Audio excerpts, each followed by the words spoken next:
Assalamualaikum warahmatullahi wabarakatuh. Perkenalkan, nama saya Ahmad Mulitan Tigri dari Prodi Teknik Industri kelas A semester 2. Baik, di sini saya akan membahas soal UAS kimia. Saya bacakan soal yang nomor 1. Apa yang dimaksud COD dan BOD, dan berikanlah contoh kasusnya masing-masing. Baik, saya akan jelaskan. COD adalah Chemical Oxygen Demand atau COD adalah pengukuran oksigen ekuivalen dari bahan organik dan anorganik dalam sampel air yang mampu dioksidasi oleh bahan kimia. Contoh kasusnya, dampak COD terhadap kesehatan manusia akibat dari konsentrasi COD yang tinggi itu akan berakibat adanya bahan pencemar organik dalam jumlah yang tinggi, baik secara patogen maupun tidak patogen, yang dapat menimbulkan berbagai macam penyakit untuk manusia.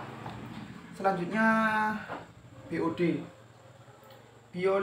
Biological Oxygen Demand, adalah suatu pengukuran pendekatan jumlah biokimia yang terdegradasi di perairan.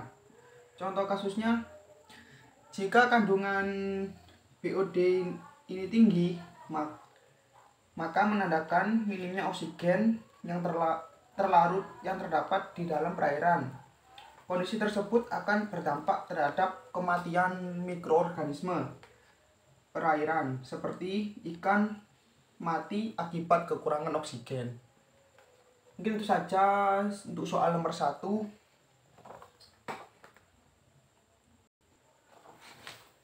Saya lanjutkan ke soal yang nomor 2. Soalnya, salah satu dampak pencemaran udara adalah hujan asam.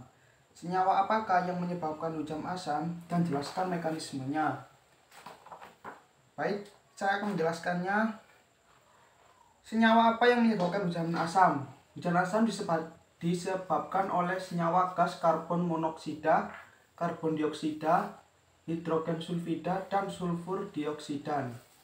Mekanismenya itu proses terjadinya hujan asam ketika sulfur dioksida dan nitrogen oksida dilepaskan ke atmosfer, itu akan diangkut oleh angin dan arus udara. Dua senyawa ini kemudian bereaksi dengan air dan oksigen dan bahan kimia lainnya. Terus itu akan membentuk asam sulfat dan nitrat, dan terjadilah hujan asam. Lanjut ke soal yang nomor 3. Jelaskan parameter kimia apa saja yang dapat digunakan untuk mengukur kualitas limbah dan cari nilai ambang batas parameter menurut peraturan daerah atau standar nasional. Berdasarkan Peraturan Menteri Lingkungan Hidup dan Kehutanan Nomor 68 Tahun 2016, itu ada 7 parameter yang harus dipenuhi sebelum limbah dapat dibuang. Parameter yang pertama ada COD, ada BOD, pH, amonia, minyak dan lemak, total padatan yang terlarut, dan total coliform. Lanjut ke soal yang nomor 4.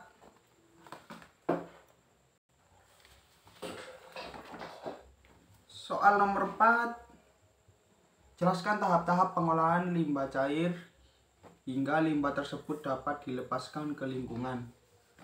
Baik, ada tiga tahapan pengolahan limbah cair hingga bisa dilepas ke lingkungan. Yang pertama ada pengolahan awal, pre-treatment, bertujuan untuk memisahkan zat padat dan cair dengan menggunakan filter dan bak sedimentasi. Terus ada pengolahan kedua, secondary treatment, bertujuan untuk mengkoagulasikan, menghilangkan koloid, dan menstabilisasi zat organik dalam limbah. Terus yang ketiga ada pengolahan ketiga, tertiary treatment. Setelah melewati Tahap pengolahan pertama dan kedua, air limbah dihilangkan nutrisi atau unsur haranya, khususnya nitrat dan fosfat, serta ditambahi klor untuk memusnahkan mikroorganisme patogen. Itulah 3 tahap pengolahan air limbah. Dengan 3 tahap tersebut, air limbah itu boleh dan aman untuk dialirkan ke sungai. Mungkin itu saja yang bisa saya jelaskan mengenai UAS kimia ini. Kalau kurang ada kesalahan kata, kekurangan, mohon dimaafkan. Wassalamualaikum warahmatullahi wabarakatuh.